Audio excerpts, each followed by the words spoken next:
Ed here with the Digital Digest, and today I wanted to share a video about what I'm currently using in my gear bag. I get a lot of questions from subscribers.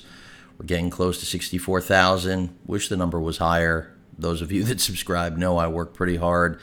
Was even doing videos when my house was destroyed by Hurricane Matthew last year out of the hotel room. But that's not what today's video is about. It's about what's in my gear bag because, as I mentioned, I've been getting plenty of questions, as I usually do, as to what I'm using on a day-to-day regular basis, and here it is. You're looking at it. So first and foremost, the brand new A7R Mark III right here, almost in the middle, which has the Zeiss full frame 55 millimeter f1.8 lens attached to it, a great prime piece of glass. The imaging that I'm getting out of this with that 40 plus megapixel sensor and the autofocus system, amazing. Granted, you could make the argument that you can't realize the full potential of the sensor with this lens and you have to go to G Master. Still, what I get out of camera with this is really just amazing, and that's not even touching on video. And that's why I'm sharing all of this, because the A7R Mark III is a great camera for video as well as still, of course, its primary function. But I have really a video camera in this mix, which is sitting to its left, the RX10 Mark IV. Now, this is a CyberShot, not a $3,200 full frame E-mount interchangeable lens camera like the A7R Mark III. This is a $1,700 or less, depending on a sale price. It's been out for a little bit now. Since it launched. You're getting a 1-inch sensor, just like the RX100 Mark V here on the far right, but complemented by a body that is bridge style, of course, a fixed lens, another piece of Carl Zeiss glass, 24 to 600 millimeter equivalency, tack sharp, really best in class when it comes to bridge style cameras, and then an autofocus system that reminds you of the A7R Mark III next to it, or the A6500 next to the A7R Mark III. So really, that is where I say I have more of a video camera in this body, in this bridge style camera, because of course I have an electronic zoom, a 1-inch sensor, which is more than enough for great 4K video capture. The offset here, though, is that, of course, video coming out of handheld shots they'll actually look like they're being stabilized with the A7R Mark III, but I will not have the benefit, of course, of having a power zoom lens that covers every part of a range that you could ever need for video capture capability.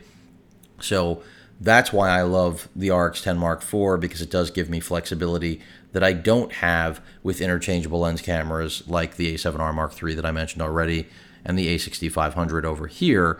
But of course, that's at the expense of battery life that this has, and also the autofocus prowess, and of course, the sensor size itself, arguably one of the most important things.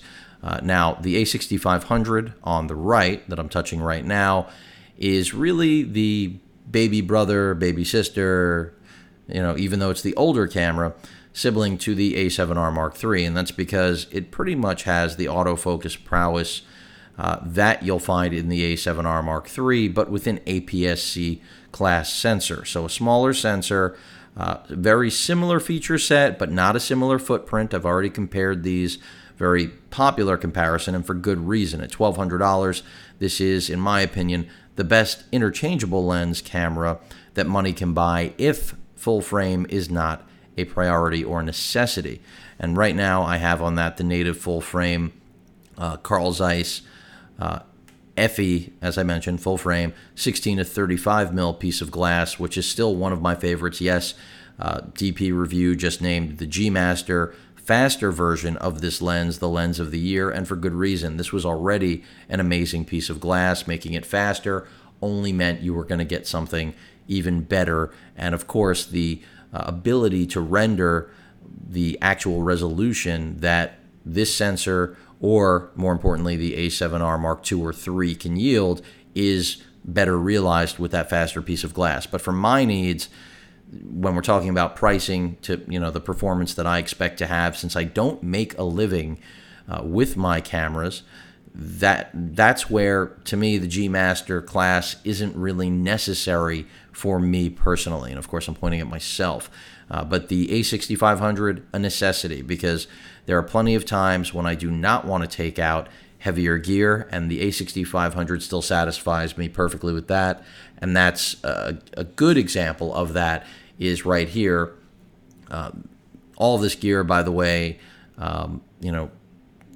any gear that I did have was destroyed, so this is all new gear for those of you wondering, because I did used to have this lens, and this is an aps-c E-mount lens, so this is not a full-frame piece of glass, but still one of my favorites, and an easy repurchase because it's priced appropriately, wide angle, 10 to 18 mil, 35 millimeter equivalency. Remember, with aps-c cameras like the A6500, A6300, you have a crop factor.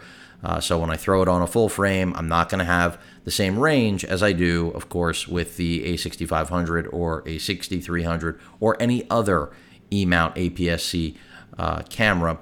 But this lens, for its form, fidelity, you pop this on the A6500 body, and you really have a phenomenal wide-angle, small form factor, little monster. And that's why this lens, to me, is still a no-brainer for any E-mount owner, even if you're shooting, with full-frame bodies like the A7R Mark III. It won't work perfectly, but as I reviewed in the past, it's one of the few E-mount lenses out there that was designed for aps-c that does actually function with, although in a very limited capacity, with full-frame E-mount bodies like the A7R Mark III, Mark II, anything A7 full frame capable. Again, in a limited capacity. But this is just really a no-brainer lens because of its form factor. Gives you a wide-angle, interchangeable lens camera in your pocket, which is what I love about it. If I throw that on my A6500, I know I can stick that in a cargo pocket while I'm traveling and not even have to have a gear bag. Granted, I will have to make sure not to slam my leg into anything, but I've done it many times in the past traveling, and that's still why this was an instant repurchase, even though my lens was destroyed along with my home by Hurricane Matthew. Now, to the right over here, we have the RX100 Mark V. This is my compact camera of choice. Sony has continued with the RX100 line to make products unlike any other on the market. 1-inch sensor, same one that we have here in the Mark IV with the RX10 bridge-style body, but something that is far more pocket-friendly. It does have very similar autofocus prowess and speed. It does have a hybrid autofocus system, just like the A7R Mark III, the RX10, and, of course, the A6500, but it's not in the same class because, remember, this is a CyberShot camera. This is not meant to be anything other than the best pocket camera on the market, and that's exactly what it is with its built-in EVF, built-in flash. 4K video is capped at 5 minutes on this camera. It is, of course, not capped on what I was saying is really my go-to video camera in the RX10 Mark IV. Do keep in mind, though, that's a matter of convenience. The 4K video quality coming out of the A7R Mark III is superior, but from a convenience standpoint, the RX10 Mark IV pretty much bests everything on the market. But again, back to the RX100, you're really not going to find something better than this. Many people expected to see a Mark VI by now, because after all, in Sony's product cycle, that is where we should be. The Mark V launched roughly, it's more than a year ago. It was right around the time that my home was destroyed, so I can't forget that. And I was excited to review it, but really wasn't in a position to do so, and that's why I filmed it out of a hotel room. With no lighting or none of the proper tools to do it. But the Mark V, still, nothing competes with this in the pocket-friendly category. It's not going to fit in a skinny jeans pocket, but most traditional pockets will accommodate it, and you're not sacrificing on still or video quality with that 1-inch sensor and that Carl Zeiss piece of glass that is fixed onto it, which I didn't mention. You're getting here 24 to 70 millimeter equivalency, and really, it does a fantastic job, and that's because it is a fast piece of glass, something the RX10 Mark IV does not accommodate. You're not getting that with the RX10 Mark IV. no fixed aperture across this lens. That's something Sony did away with after the RX10 Mark II. The 3 and the 4 put the emphasis on the telephoto zoom, and now, of course, the 4 put the focus on focusing properly with their new hybrid on-sensor system for both phase and contrast, not just relying solely on contrast. So that's also why I love both of these, is that even though they are cybershot consumer cameras, they do overlap in terms of the technology used to focus with their interchangeable lens alpha brethren, and that is critical, and that's part of why this is the A team right here, folks. If you've got this, I don't know what else you would really need. Of course, the A7S Mark II is still the king of low light, but that's not my forte. That's not my primary focus, and that may be the very reason we haven't seen an A7S Mark III yet, is because as good as those cameras are, this is what most of the market is after. The feature set you are seeing right here with these 4 cameras. So that's why, for me, these are the must-haves. And then in terms of lenses, of course, I already went over the wide angle back there, which is my only aps-c lens other than the kit 16 to 50 mil power zoom, which I'll get to in a moment. Here, the full frame Zeiss f4 24 to 70. This has always been a controversial piece of glass. A lot of people claiming that, you know, the fidelity is not up to snuff with its price point, but I've had nothing but good results come out of this camera. So I think that, out of this lens. So I think that's really a case-by-case basis in terms of what people like to spend their money on and what they actually get out of camera. Of course, every lens you buy from every manufacturer is going to be different. And by that I mean precisely what I just said. Even if you're buying 2 of the exact same lenses, you're not going to get the exact same performance. It's part of living in an imperfect world. So there are good copies and bad copies, as they say. My copy is good.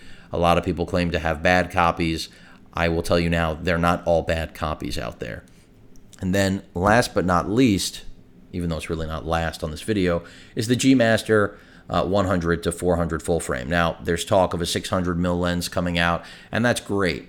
I think that is exactly where the full frame E-mount G Master class, or not G, I'm not sure which it's going to be branded under. I would imagine it would be a G Master piece of glass, considering it's going to command a high price point.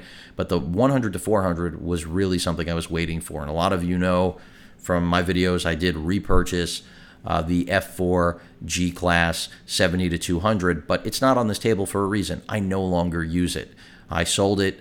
It's just not something I needed to have in my arsenal anymore, because with the focal range you see here between the Prime 55 f1.8 Zeiss, the 16 to 35 Zeiss wide angle, the 24 to 70 Zeiss f4, I have everything up to 70 millimeters, so I wasn't worried about getting an 85 mil lens. Now, of course, Sony does make an amazing 85 mil lens if I ever want to add it to my mix, but I was fine with stepping right up to the 100-400 monster back here, and it is really a large lens, especially when you compare it to the G-Class 70 to 200, but now I have a true telephoto option for my E-mount lineup of cameras.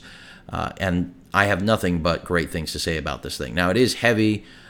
There's a reason that it's, the lens, the hood, the ring is mountable, just as it was with the 70 to 200, and of course the G Master versions of that lens also, because they did make that faster and just as big, if not bigger than this. I'm not sure on the weight, but very similar size. And of course you only have 70 to 200 on range there, not the 100 to 400 you have here, but you don't have a constant aperture. So the variable aperture does render this slightly inferior from a speed perspective, but in terms of, again, the fidelity of this lens, an absolute stunner. I have not seen anyone call this out as being a piece of junk or basically just Sony pushing another lens in order to fill a gap. There's a reason that this lens took so long to come to market, and it's because Sony wanted to do it right. They did exactly that. So the controversy with a lens like this, the Zeiss 24 to 70, just doesn't exist. Whoa, almost knocked it over. with the G Master 100 to 400. Now, I mentioned one other lens in my bag that's not on this table, and that's because right now it's attached to the A6300, and that is the Power Zoom kit lens. Now, a lot of people trash this lens, say it's a piece of junk, and I understand why. I think it's a very good starting point, the 16 to 50 mil. It's a pancake. It really maintains the small form factor of the aps-c class size cameras. But more importantly, the reason I still keep that in my bag and travel with that is because if I want to do any underwater photography, I do have an enclosure for the RX100 Mark V, which is a Micron enclosure that I covered in the past. But I also now have the Sea Frogs underwater enclosure for the A6500, and it is, of course, also compatible with the A6300, but the only lens that truly supports, at least to my knowledge, is, again, this Power Zoom.